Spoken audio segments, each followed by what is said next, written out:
जितनी टोटल होंगी उसमें से आधी आ चुकी थी। फिर वहाँ पे हम खड़े हुए हैं धूप में, वेट कर रहे हैं और रैंडमली मुझे मेरे 2 दोस्त मिल गए थे वहाँ पे। एक नूर मेरे को मिल गई थी यानी एक स्नेहा मिल गई थी मेरे काफ़ी। स्नेहा तो is like a good friend, हमें 1-1.5 साल हो गया जानते हुए।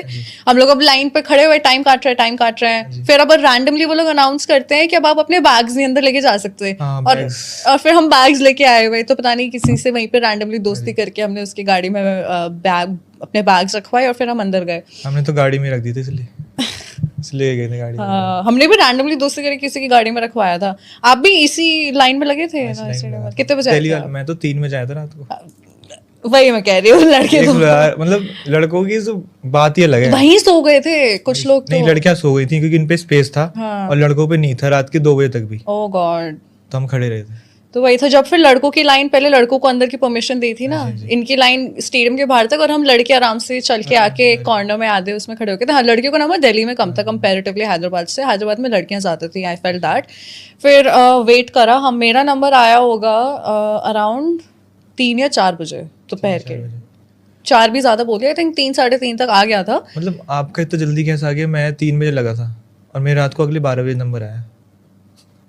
पता नहीं भाई, मैं खुद शौक हूँ। आई थिंक वो चेस नंबर के हिसाब से रैंडमली भी वो लोग रैंडमली भी उठा रहे थे। हाँ, चेस नंबर तो रैंडम नहीं था, बट जो उनका सिलेक्शन था कि अच्छा ये नंबर से ये नंबर, कभी कभी वो रैंडम हो रहा था, कभी कभी वो सीक्वेंस में जा रहा था। तो मेरे को नहीं पता मेरा कैसे गया, बट मेरे उसमें आई थिंक 15 लोग या 12-15 लोग गए थे।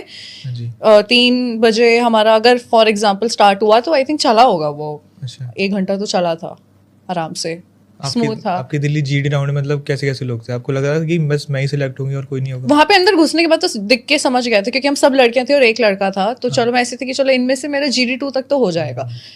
अगेन जो मेरी पर्सनालिटी जो थोड़ी शांत वाली होती है, तो मैंने दिल्ली GD में वो वाली रखी थी कि यू नेवर नो, जैसे अभी मैं बात कर रही हूँ वैसी वाली तरीके से मैंने वहाँ पे GD दिया था। ज्यादा तू मैं नहीं की थी, and with God's blessings and with good image मैं GD2 तक पहुंची। बट आई थिंक वो पर्सनालिटी काम नहीं करी GD2 में, क्योंकि वहाँ पे मैं जब गई थी तो जो रोडीज में जिन लोगों के सिलेक्शन हो गए हैं जो भी जर्नी पे हैं, उनमें से 3-4 लोग थे GD2 में।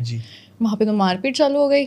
अच्छा जी। हाँ, मतलब लेजेंड भैंसबाजी मारपीट चालू हो गई थी, और मैं ऐसी थी कि यार ये सब क्यों हो रहा है। मतलब आपके GD में? हाँ, GD2 में। तो फिर अब वो तो टेलीकास्ट नहीं हुआ जो भी है, बट फिर लाइक पुश एंड ऑल चालू हो गया। तो ये तू मैं होने लग गई, और मेरी वो पर्सनालिटी तब तक नहीं थी। मैं तो ऐसी थी कि यार क्या हो रहा है ये, क्योंकि मेरा तो फर्स्ट टाइम मैं GD2 तक पहुंच रही हूँ, मेरे को तो समझ ही नहीं आ रहा था। मैं डिसेंटली वहाँ पे, एक तो मुझे कॉल भी उन्होंने बहुत अच्छे टाइम पे किया था। मैं काम कर रही थी, like I was working in Gurgaon, ठीक है, और मुझे उनका कॉल आया 1 बजे कि आप 3